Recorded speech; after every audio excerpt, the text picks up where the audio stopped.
हर हर महादेव दोस्तों।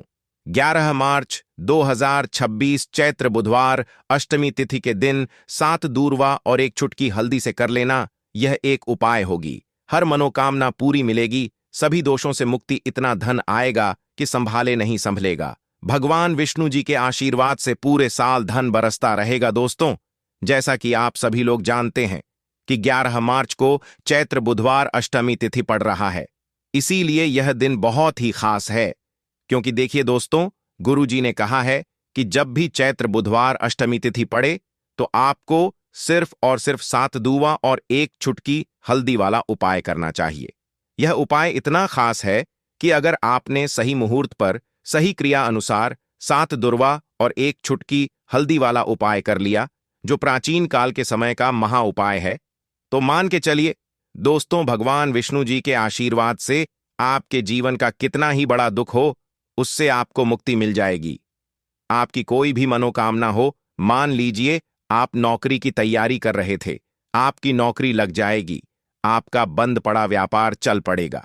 जिस बीमारी से आप बहुत दिनों से परेशान थे, उस बीमारी से आपको मुक्ति मिल जाएगी। आपके जीवन में धन आना शुरू हो जाएगा। आपके जीवन में धन आने के सारे रास्ते खुल जाएंगे और मान के चलिए दोस्तों, फिर आपको किसी भी प्रकार की परेशानी का सामना नहीं करना पड़ेगा। इसीलिए दोस्तों, इस दिन आप लोगों को इस वाले उपाय को जरूर कर लेना है। भले ही आपने पूरे साल भर इस उपाय को ना किया हो, पर अगर आपने इस चैत्र बुधवार अष्टमी तिथि के दिन अगर इस वाले उपाय को कर लिया, तो आपको इस उपाय को करने का वह फल मिलेगा जिसकी आपने कभी कल्पना भी नहीं करी होगी। इसीलिए आप लोग इस 7 दूर्वा और एक चुटकी हल्दी वाले उपाय को एक बार जरूर कर लेना, ताकि आप लोगों के हाथ से यह मौका ना जा सके और आपको इस उपाय को करने का फल मिल सके। दोस्तों, यह उपाय पंडित जी ने अपनी अभी की ही शिव महापुराण की कथा में बताया है, जो इस उपाय को आज हम आपको बहुत अच्छे से समझाने वाले हैं। इस वीडियो को देखने के बाद इस उपाय को समझने के लिए आपको कोई और वीडियो को देखने की जरूरत नहीं पड़ेगी। तो चलिए दोस्तों, उपाय को शुरू करते हैं। उससे पहले, हे भगवान विष्णु, आपके इस वीडियो को जो भी लाइक और चैनल को सब्सक्राइब करें, उसके जीवन में कभी दुख दर्द मत आने देना। साथ ही साथ कमेंट बॉक्स में 5 जय भगवान विष्णु जरूर लिखें, ताकि भगवान विष्णु जी की कृपा आप सभी को प्राप्त हो सके। इसी के साथ में आप सभी को बता दूं कि आप लोग वीडियो को पूरा नहीं देखते हो, काट काट कर देखते हो और गलत गलत उपाय को कर लेते हो, तो आपसे निवेदन है कि वीडियो को पूरा जरूर देखें। देखिए दोस्तों, यह चैत्र बुधवार अष्टमी तिथि का दिन, यह इतना खास होता है, इतना महत्वपूर्ण होता है। देखा गया है कभी कभी बड़े बड़े पूजा पाठ अनुष्ठान से जो मनोकामना पूर्ण नहीं होते, वह चैत्र बुधवार अष्टमी तिथि के दिन एक छोटे से उपाय करने से ही आपकी मनोकामना पूर्ण हो जाती है। और बहुत सारे लोगों ने इस उपाय को किया भी है और उनको इस उपाय को करने का फल भी जरूर मिला है। अगर आप लोग भी इस उपाय को करना चाहते हैं, तो आप इस उपाय को पहले अच्छे से समझ लेना, सुन लेना, उसके बाद करना। आपको इस उपाय का फल जरूर मिलेगा और इस उपाय को कर लेने से आपके घर में चाहे किसी भी प्रकार की दुख और समस्या क्यों ना चल रही हो, आपको उसका कारण भी नहीं पता है कि भाई यह समस्या किस कारण से चल रही है, उसका कुछ भी कारण हो सकता है। जैसे पितृदोष हो सकता है या किसी भी तरह का मंगल दोष भी हो सकता है। तो इस दिन आप लोगों को यह वाला उपाय कर लेना है। यह एक ऐसा उपाय है जिस उपाय को अगर किसी विशेष दिन पर किया जाए, तो भाई उस विशेष दिन का जो है वह तो हमें मिलता ही मिलता है। पर हमने उस दिन पर इस 7 दूर्वा और एक चुटकी हल्दी वाले उपाय को किया है, तो हमें उससे भी बड़ा फल मिलता है और फल बहुत जल्दी मिलता है, क्योंकि आप इस उपाय को बहुत ही बड़े और विशेष दिन पर कर रहे हो। तो चलिए अब उपाय के बारे में बात करते हैं। लेकिन उससे पहले आप लोगों को यह जानना आवश्यक है कि आखिर यह उपाय किस समय करना है, किसको करना है और कैसे करना है। तो चलिए हम आगे आपको वीडियो में एक एक करके बता देते हैं। तो दोस्तों, इस 7 दूर्वा और एक चुटकी हल्दी वाले उपाय को हमें इस बुधवार अष्टमी तिथि के दिन कैसे करना है, किसको करना है, किस समय करना है और कहां पर करना है, ये सारे सवालों के जवाब आपको इस वीडियो में मिल जाएंगे। और जो यह वीडियो देखेगा भाई, उसको 7 दूर्वा और एक चुटकी हल्दी वाला उपाय जरूर करना चाहिए। क्योंकि इस दिन शत्रुओं और किसी भी दोष, किसी भी बीमारी से मुक्ति पाने के लिए 7 दूर्वा और 1 चुटकी हल्दी का बहुत ही बड़ा और विशेष महत्व होता है। और जब बात आ जाए 7 दूर्वा और 1 चुटकी हल्दी की, तो यह सोने पर सुहागा वाली बात हो जाती है और यह एक बहुत ही बड़ा उपाय हो जाता है। अब दोस्तों, इस 7 दूवा और 1 चुटकी हल्दी वाले उपाय को आखिर करना किसको है, सबसे पहले हम लोग वह बात जान लेते हैं। तो देखो, घर की जो बड़ी माताएं बहनें होती हैं, उन माताओं बहनों में से कोई भी एक बड़ी माता बहन इस वाले उपाय को कर सकती है।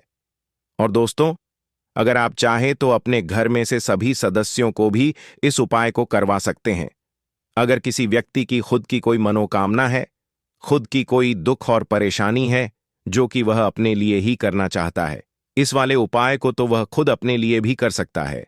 बाकी अगर कोई घर में से ऐसा है जो कि अपने पूरे घर परिवार की सुख और शांति के लिए यह वाला उपाय करना चाहता है, तो भाई वह भी कर सकता है, उसमें भी कोई दिक्कत वाली बात नहीं है।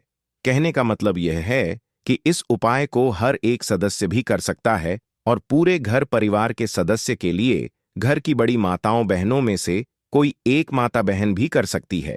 माताएं बहनें अगर घर में उपस्थित ना हो या वह यह वाला उपाय ना कर पा रही हो, तो फिर घर का कोई बड़ा सदस्य भी इस 7 धुआं और 1 चुटकी हल्दी वाले उपाय को कर सकता है। चाहे फिर वह पुरुष ही क्यों ना हो, उसमें कोई भी दिक्कत वाली बात नहीं है। अब दोस्तों, 7 दुर्वा और 1 चुटकी हल्दी वाले उपाय को हमें करना कहां पर है? देखो, इस उपाय को हमें मंदिर में ही करना है। बहुत सारे लोग प्रश्न करते हैं, हर एक उपाय को करते समय क्या हम इस उपाय को घर पर या मंदिर में कर सकते हैं? देखो, तो इस वाले उपाय को आप मंदिर पर करोगे तो अच्छा रहेगा, घर में नहीं करना है इस वाले उपाय को। उसके बाद में दोस्तों, जो अगला प्रश्न निकल कर आता है वह यह आता है इस उपाय को लेकर कि आखिर इस उपाय को हमें किस समय करना है, सुबह के समय करना है कि शाम के समय करना है? तो देखो, इस वाले उपाय को आप लोग सुबह के समय भी कर सकते हो और शाम के समय प्रदोष काल में भी कर सकते हो।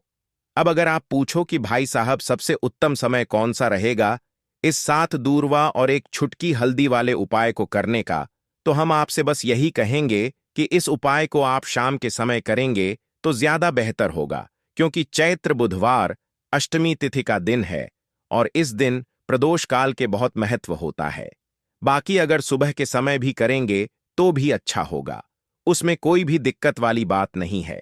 तो अब दोस्तों, जो अगली सबसे बड़ी और महत्वपूर्ण बात आती है वह यह आती है कि सुबह अगर हम उपाय को करेंगे तो हमें कितने बजे से लेकर कितने बजे तक के बीच में करना है, और शाम के समय प्रदोष काल में करेंगे तो हमें कितने बजे से लेकर कितने बजे के बीच में करना है। तो देखो, सुबह जितनी जल्दी हो सके आप उपाय को करने की कोशिश करना। बाकी अगर किसी कारणवश लेट भी हो जाओ, थोड़ी देर भी हो जाए तो देखो, सुबह जितनी जल्दी हो सके आप उपाय को करने की कोशिश करना। बाकी अगर किसी कारणवश लेट भी हो जाओ, थोड़ी देर भी हो जाए, तो 10 या 11 बजे तक भी आप उपाय कर लेना, पर 12 बजे से ज्यादा देरी ना हो, ठीक है? इस बात का ध्यान रखना। उसके बाद में दोस्तों, अगर शाम के समय प्रदोष काल की बात करें, प्रदोष काल का जो समय होता है वह शाम के 6 बजे से शुरू हो जाता है। मतलब शाम के 6 बजे से लेकर 7 बजे के बीच का जो समय होता है, यह समय प्रदोष काल का समय होता है। इस उपाय को 7 बजे या 8 बजे के बीच में भी कर सकते हो।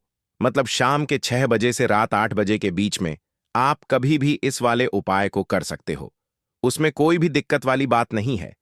परंतु 11 मार्च चैत्र बुधवार अष्टमी तिथि के दिन कोशिश करना कि समय के अंतर्गत ही कर लो। किसी कारणवश ना कर पाओ तो थोड़ा देरी से भी कर सकते हो। तो चलिए, अब हम अपने सबसे पहले उपाय की बात कर लेते हैं। तो इस उपाय को करने के लिए सुबह होने से पहले उठ जाना है, घड़ी मत देखना। जब नींद अपने आप टूट जाए वही समय ठीक होता है। सबसे पहले जमीन पर पैर रखने से पहले मन में बोलना है, आज जो करूंगा वह सिर्फ अपने भाग्य को ठीक करने के लिए करूंगा। फिर बिना किसी से बात किए सीधा रसोई में जाना है। कोई दरवाजा जोर से मत बंद करना, सब कुछ धीरे से करना है। वहां हल्दी का डिब्बा ढूंढना है, जो सबसे कम इस्तेमाल होता है वही असली होता है। उसमें से बस 1 छुटकी निकालनी है, ना ज्यादा ना कम, जितनी उंगलियों में आए उतनी, उससे ज्यादा नहीं। अब एक कटोरी चाहिए। तांबे की हो तो सबसे अच्छा पीतल चलेगा, नहीं तो मिट्टी का छोटा सा प्याला भी चलेगा, लेकिन प्लास्टिक नहीं चलेगा। अब उस हल्दी को उस कटोरी में रखना है, बिना किसी मंत्र, बिना किसी सोच के। बस हल्दी डालते हुए इतना बोलना है, जो पीला है वह उजाला है। मेरे जीवन में अब यही उजाला चाहिए और कुछ नहीं। अब एक सफेद कपड़ा ले लो, रूमाल हो या धोती का किनारा साफ हो, बस इतना जरूरी है। अब चुपचाप घर से बाहर निकल जाना है। किसी से पूछना नहीं, बताना नहीं। सीधे उस जगह जाना है जहां घास उगती हो। कोई मंदिर का पिछवाड़ा, कोई खाली मैदान, कोई तुलसी के पास की मिट्टी, कहीं भी जहां जमीन ने दूरवा को जन्म दिया हो। अब जमीन पर बैठना नहीं है, बस खड़े खड़े झुककर देखना है और धीरे धीरे दूरवा तोड़नी है। पूरी की पूरी नहीं, बस ऊपर की 3 पत्तियों वाली शाखा, एक नहीं, 2 नहीं, पूरे 21 तोड़नी है। लेकिन हर बार जब तोड़ो तब मन में एक बात बोलनी है, हे गणपति, मेरी अटकी हुई किस्मत को काट दो। हर बार यही 21 बार। अब वह दूरवा रुमाल में लपेट लो और घर लौट आओ। अब जहां सबसे ज्यादा शांति हो वहां बैठो। मंदिर हो तो ठीक, नहीं तो दीवार का वह कोना जहां बचपन में बैठते थे वहां बैठ जाना है। अब कटोरी को अपने सामने रख देना है, दूरवा खोलनी है और एक एक करके सारी दूरवा उस हल्दी में डालनी है और हर बार मन में बोलना है, जो रुकावट है वह अब नहीं रहेगी। फिर उसी कटोरी को अपने दोनों हाथों से उठाना है, आंखें बंद करनी है और एक लंबी सांस लेकर उसे माथे से लगाना है। फिर बिना कुछ बोले, बिना कुछ मांगे, बस 5 मिनट तक मौन बैठना है। वह मौन ही सबसे बड़ी प्रार्थना है। अब उसी कटोरी में थोड़ा सा शुद्ध जल डालना है। अगर गंगा जल हो तो बहुत अच्छा, नहीं है तो भी चलेगा। पानी से हल्दी और दूरवा भीग जाए, बस उतना। अब कटोरी को सिर के ऊपर से 3 बार घुमाना है, पहले दाएं से, फिर बाएं से, फिर एक बार और दाएं से, जैसे कोई अंधेरे का घेरा काट रहा हो। और फिर उस कटोरी को लेकर चुपचाप घर से बाहर जाना है। किसी पुराने पीपल के पेड़ के नीचे या किसी बहते पानी में, नदी में, वहां जाकर वह हल्दी और दूरवा बहा देनी है। लेकिन ध्यान रखना, पीछे मुड़कर नहीं देखना है। जैसे जो छोड़ आए वह अब दोबारा जिंदगी में लौटे नहीं। फिर लौटकर घर आना है, हाथ मुंह धोना है, लेकिन ना कुछ खाना है ना पीना है। कम से कम दोपहर तक कुछ नहीं, सिर्फ मौन रहना है और मन में एक बात टिकाए रखना है, अब जो होगा वह मेरे लिए सही होगा। यही उपाय है, यही टोटका है और यही भरोसा है। इसे किसी को बताना नहीं। हां, अब जब उपाय पूरा हो गया, जब तुमने चुपचाप हल्दी उठाई, दूरवा तोड़ी, मंत्र नहीं बोला, लेकिन प्रार्थना की, तो समझो कि अब काम उस स्तर पर शुरू हुआ है जहां शब्द नहीं पहुंचते, जहां इंसान की समझ रुक जाती है और जहां से किस्मत की चाल चलती है। मगर दिक्कत यह है कि आजकल इंसान इतना शोर सुनता है कि जब जीवन में कोई बदलाव चुपचाप आता है तो वह उसे पहचान ही नहीं पाता। इसीलिए जरूरी है यह जानना कि उस उपाय ने असर करना शुरू किया है या नहीं, और अगर हां तो कैसे। सबसे पहला संकेत, मन की हल्कापन। कोई बड़ी बात नहीं होती, बस एक सुबह उठते हो और बिना वजह मन हल्का महसूस करता है। न कोई बड़ी खुशखबरी मिली होती है, न कोई पैसा वापस आया होता है, लेकिन भीतर से लगता है कि जैसे कुछ हट गया है। कोई बोझ, कोई डर, कोई घबराहट जो महीनों से थी, आज नहीं है। यही पहला संकेत है कि उस हल्दी ने अपना रंग फैलाना शुरू कर दिया है और दूरवा ने जो बांधा था उसे काटना शुरू कर दिया है। दूसरा संकेत, वह लोग जो आपको नीचा दिखाते थे अचानक चुप हो जाते हैं। वह जो रोज ताना मारते थे, वह जो आपको नजरअंदाज करते थे, वह जो आपके रास्ते में दीवार बनते थे, अचानक जैसे किसी अदृश्य ताकत ने उनकी जुबान बांध दी हो। वह सामने होते हुए भी आपसे कुछ नहीं कह पाते, और जब आप जाते हो तो उनके चेहरे पर एक झिझक होती है, जैसे वह जानते हो कि अब आप वहीं नहीं रहे। यह दूरवा का काम है जो रुकावटें बिना आवाज के काट देती है। तीसरा संकेत, रुका हुआ पैसा, अटका हुआ काम अचानक बिना कोशिश के हल हो जाता है। जैसे किसी ने फाइल को धकेल दिया हो, जैसे कोई केस जो सालों से रुका था उसमें तारीख लग जाए, या बैंक का वह चेक जो बार बार लौटता था अब पास हो जाए। आप खुद सोचोगे मैंने तो कुछ नहीं किया, फिर यह कैसे हो गया, और वहीं आपको याद आएगा मैंने कुछ किया था, पर मौन में। चौथा संकेत, सपनों में कुछ दिखने लगता है। यह बात बहुत लोग नजरअंदाज कर देते हैं, लेकिन असर का असली रास्ता सपनों से होकर भी निकलता है। कोई पुराना बुजुर्ग दिखे जो चुपचाप खड़ा हो, कोई मंदिर दिखे जहां आप अकेले हों, कोई नदी जिसमें आप नहा रहे हो या कोई पेड़ जिसके नीचे आप बैठे हो। यह सब संकेत हैं कि आपकी आत्मा उस ऊर्जा से जुड़ चुकी है जो हल्दी और दूरवा के जरिए जागी थी। पांचवा संकेत, बिना बोले लोगों का बर्ताव बदलने लगता है। घर में जो लोग आपको तवज्जो नहीं देते थे, अचानक बात करते हुए रुकते हैं। आपकी बातों को सुना जाने लगता है। ऑफिस में जो लोग मजाक उड़ाते थे, अब सलाह पूछने आते हैं। यह वह बदलाव है जो किसी विजेता की घोषणा नहीं करता, बस हवा का रुख बदल देता है।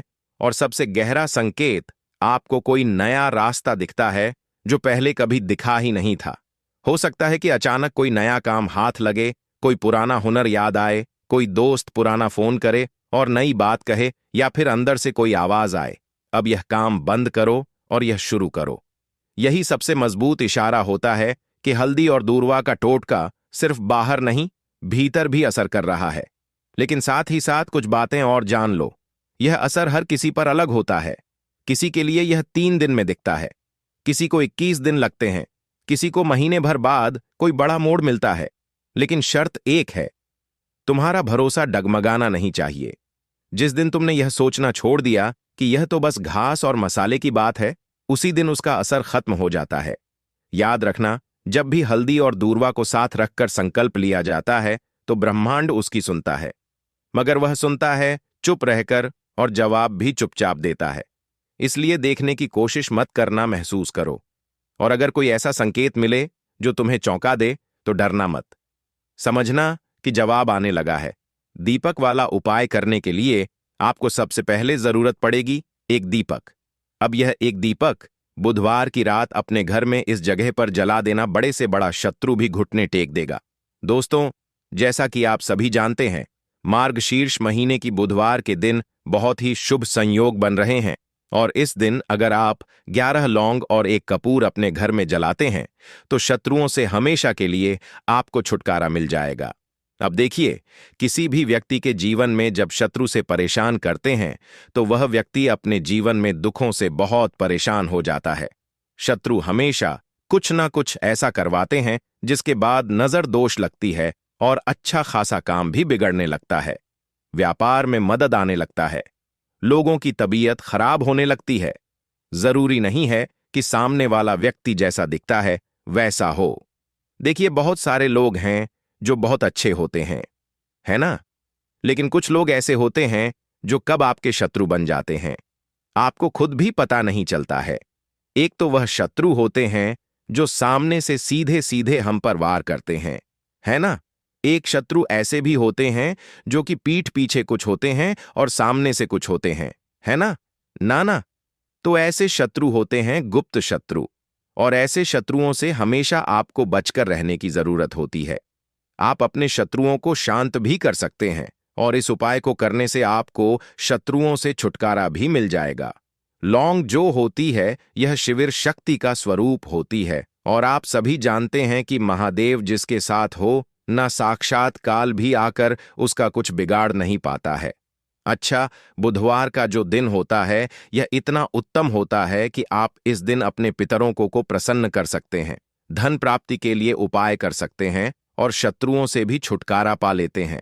जब 11 लौंग का उपाय और एक कपूर का उपाय अपने घर पर करते हैं तो बात कर लेते हैं सबसे पहले उपाय की, जो कि पितरों को प्रसन्न करने के लिए है। देखिए, पितर जब किसी से नाराज हो जाते हैं ना, तो उस व्यक्ति के जीवन में बीमारियां, दुख, धन की समस्याएं लगातार बढ़ती हैं। तो कोशिश करें कि हमें शाह अमावस के दिन आप अपने पितरों को प्रसन्न करने के लिए उपाय करें। अच्छा, पितृदोष अगर घर में जरा सा भी होता है ना, तो सबसे ज्यादा कष्ट जो आता है वह बच्चों के जीवन पर आता है। बच्चों का मन पढ़ाई में नहीं लगता है, उन्हें आसानी से जीवन में सफलता नहीं मिलती है। बहुत सारे लोगों के यहां संतान को लेकर बहुत समस्याएं होती हैं कि संतान नहीं हो रही है ना? तो पितरों को प्रसन्न करने के लिए आपको इस दिन क्या करना है कि सूर्य भगवान को अर्घ देना है। तो थोड़ा सा तांबे का लोटा अगर हो तो तांबे के लोटे में जल भर लें, वरना किसी भी लोटे में आप जल लें। उसके अंदर आपको क्या करना है, थोड़े से अक्षत के दाने डालने हैं, थोड़े से चावल के दाने, थोड़ी सी किसरी डाल लें। अगर लाल फूल है तो लाल फूल डाल लें और सूर्य भगवान को अर्घ दें। अगर भी आप जल चढ़ा देते हैं, अर्घ दे देते हैं, तब भी आपके घर से पितृदोष दूर होता है। तो जब भी आप बुधवार के दिन सूर्य भगवान को अर्घ देते हैं, इससे आपके पितृ प्रसन्न होते हैं। साथ ही साथ अगर आप कर सकते हैं तो पीपल का जो पेड़ होता है, इसमें भी हमारे पितरों का वास माना जाता है। तो आपको क्या करना है कि एक लोटे में या किसी भी बर्तन में आपको जल लेना है। उसमें थोड़े से आपको काले तिल के दाने डालने हैं, काला तिल डालना है। साथ ही साथ आपको क्या करना है, थोड़े से मिश्री के दाने डालने हैं। गुड़ भी आप यहां पर डाल सकते हैं। अब यह मीठा जल आपको पीपल के पेड़ में चढ़ाना है। आपके घर के आसपास जहां भी पीपल का पेड़ हो, आप बुधवार के दिन सुबह के समय में पीपल की जड़ में यह मीठा जल चढ़ाएं और अपने पितरों से क्षमा याचना करें। साथ ही साथ दीपक अगर आप लगा सकते हैं तो पीपल के पेड़ के नीचे आपको दीपक जरूर से बुधवार के दिन शाम के समय में लगाना चाहिए। पितरी आपके हमेशा प्रसन्न रहेंगे और कभी भी पितृदोष की वजह से घर में कोई दुख और कष्ट नहीं आएगा। तो बहुत ही उत्तम सा यह उपाय है जो कि पितरों को प्रसन्न करने के लिए है और जीवन के दुख कष्ट जो हैं वह बहुत जल्दी दूर होते हैं जब आप हमेशा अपने पितरों को प्रसन्न रखते हैं। तो चलिए अब बात कर लेते हैं 11 लौंग और 1 कपूर घर में किस जगह पर जलाना है और इस उपाय को करने से कैसे आप अपने शत्रुओं से छुटकारा पा सकते हैं। शत्रु कभी आपको परेशान नहीं करेंगे। शत्रु चाहे कैसे भी हो, सामने से कोई व्यक्ति शत्रु है या गुप्त शत्रु है, हर प्रकार के शत्रु जो है यह शांत हो जाएंगे और चाहकर भी आपका कुछ बिगाड़ नहीं पाएंगे।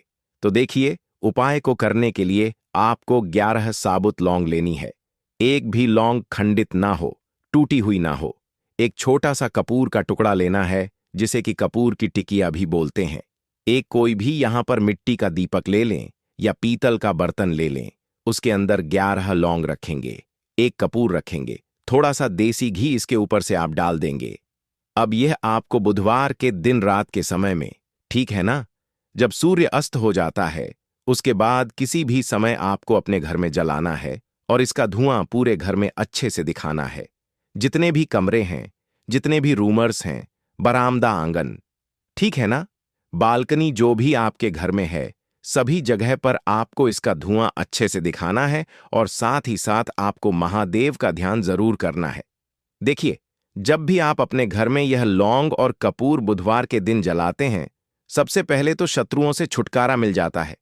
कोई भी शत्रु कुछ भी करता है, वह आपके घर तक चीज नहीं पहुंचती है, आपका कुछ नहीं बिगड़ता है। दूसरी चीज कि जब भी लौंग और कपूर आप जलाएंगे, आपके घर पर कोई संकट नहीं आता है, आपके धन पर कोई संकट नहीं आता है, घर में कोई परेशानियां नहीं आती हैं और हमेशा आपके घर में सकारात्मक ऊर्जा बढ़ती है, पॉजिटिव एनर्जी बढ़ती है, जिसके बाद आपके घर में धन की देवी माता लक्ष्मी वास करती है।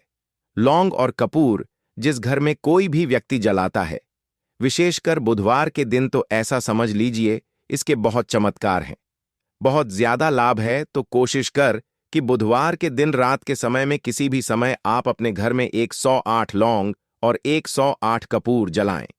11 लौंग और 1 कपूर जरूर जलाएं। शत्रु जो हैं वह घुटने टेक देंगे और आपका कुछ नहीं बिगाड़ पाएंगे। साथ ही साथ धन की वर्षा भी घर में होगी और धन से जुड़ी जितनी भी समस्याएं आपके जीवन में आ रही हैं, बहुत तेजी के साथ आपके जीवन से दूर होती चली जाएंगी। तो चलिए अब बात कर लेते हैं अपने तीसरे उपाय की। और तीसरा उपाय है धन वर्षा के लिए और धन को बढ़ाने के लिए।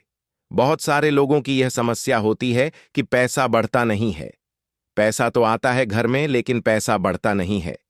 या कुछ लोग ऐसे भी हैं जो कहते हैं कि पैसा बढ़ेगा तो तब जब घर में पैसा आएगा। बिल्कुल से पैसा आना बंद हो रहा है। व्यापार दिन पर दिन खराब होता जा रहा है। नहीं समझ आ रहा, किसी ने कुछ करा दिया है या फिर घर में कुछ ऐसा है, वास्तु दोष है, नजर दोष है, जिसकी वजह से घर में तरक्की लोगों की नहीं हो रही है। ठीक है ना, बिल्कुल व्यापार धंधा सब बेकार होता चला जा रहा है। जो भी व्यापार कर रहे हैं उसमें लगातार घाटा हो रहा है। तो यह उपाय आप करिए बुधवार के दिन और फिर इसका चमत्कार खुद देखिए। चाहे व्यापारी हैं, आप कोई बिजनेसमैन हैं, दुकान है, आपकी हर प्रकार के काम में लाभ ही लाभ मिलता है। जब इस उपाय को आप करते हैं, आपको क्या करना है? 2 फूल वाली लौंग लेनी है, एक लाल फूल लेना है, गुलाब का फूल भी आप यहां पर ले सकते हैं। उसी गुलाब के फूल में यह 2 फूल वाली लौंग रख देनी है। एक देसी घी का दीपक आपको जलाना है, लंबी बाती का। अब यह दोनों चीजें लेकर अपने घर के मंदिर में आपको बैठ जाना है। शाम के समय में, बुधवार के दिन शाम के समय में जब सूर्य अस्त हो जाता है, सूर्य छिप जाता है, अब आपको सबसे पहले देसी घी का दीपक जला देना है, माता लक्ष्मी के सामने और भगवान विष्णु जी के सामने। ठीक है ना? एक देसी घी का दीपक जला देंगे और जो लौंग और फूल आपने लिया है, यह अपने सीधे हाथ में आप रख लेंगे। अब आपको माता लक्ष्मी से अपने जीवन की समस्याओं को कहना है कि मेरा काम नहीं चलता है, मेरा व्यापार अच्छे से नहीं बढ़ता है, मेरा धन नहीं बढ़ रहा है, मेरे पैसे में बढ़ोतरी नहीं हो रही है। जो भी दुख है, जो भी पैसे को लेकर समस्याएं जीवन में है, सब कुछ आपको माता लक्ष्मी और श्री हरि विष्णु से कह देना है। ठीक है ना? इसके बाद आपको मंत्र बोलना है।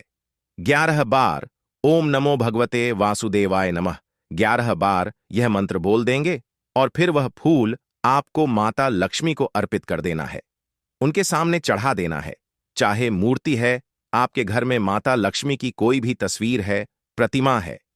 फिर आपको क्या करना है कि अपने घर के मुख्य दरवाजे पर भी 2 दीपक जरूर जलाने हैं, बाहर की तरफ बुधवार के दिन। फिर देखिए आपके घर में कैसे पैसा आता है और धन बढ़ता चला जाता है।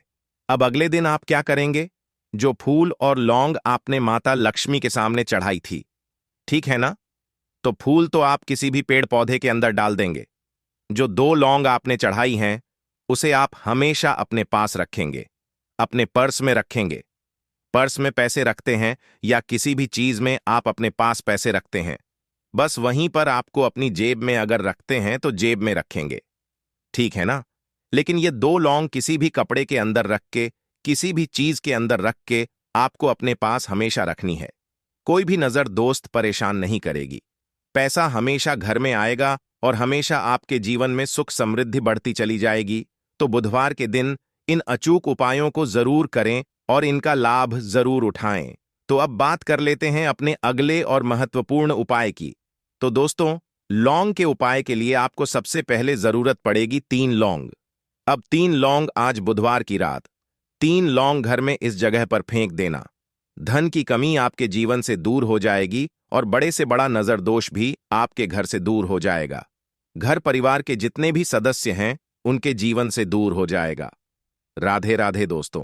देखिए, आज की वीडियो बहुत ही खास है क्योंकि आज की वीडियो में 3 लौंग का ऐसा उपाय आपको बताने वाले हैं। 3 लौंग आपको अपने घर में जला देना है।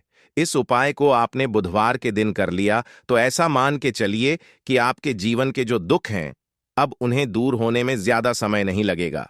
तो देखिए, बात करेंगे सबसे पहले लौंग की। लौंग जो होती है, पूजा पाठ हो गया। कोई भी हम बहुत बड़ी पूजा करते हैं या छोटी पूजा करते हैं, कोई भी चीज जब हम पूजा से रिलेटिव करते हैं, है ना, तो होता क्या है, हम उसमें लौंग जरूर लेते हैं। बजरंग बली का पूजन करते हैं, भगवान विष्णु का पूजन करते हैं, महादेव का पूजन करते हैं, बजरंग बली का पूजन करते हैं। लौंग हम उसमें विशेष रूप से लेते हैं क्योंकि लौंग जो होती है, यह एक तरह से आपके घर से नजर दोष को भी दूर करती है, नेगेटिविटी को भी दूर करती है। और लौंग के जितने भी उपाय होते हैं, आपको बता दें, यह बहुत जल्दी देवी देवताओं को भी प्रसन्न करते हैं और आपके जीवन के कष्टों को बहुत जल्दी दूर कर देते हैं। तो जो लोग भी चाहते हैं ना कि हमारे जीवन के कष्ट जल्दी से जल्दी दूर हो जाए, उन्हें तो विशेषकर लौंग के उपाय जरूर करने चाहिए। जो लोग चाहते हैं जल्दी से जल्दी अच्छा सा रिजल्ट उनको उनके जीवन में मिले, पैसा उनके पास आए, पैसा उनके पास रुके, तो उन्हें भी विशेषकर लौंग के उपाय जरूर करने हैं। तो देखिए, ज्योतिष शास्त्र में भी लौंग के ऐसे ऐसे उपाय हैं जिन्हें करने से व्यक्ति अपने जीवन की बड़ी से बड़ी समस्या का समाधान निकाल सकता है।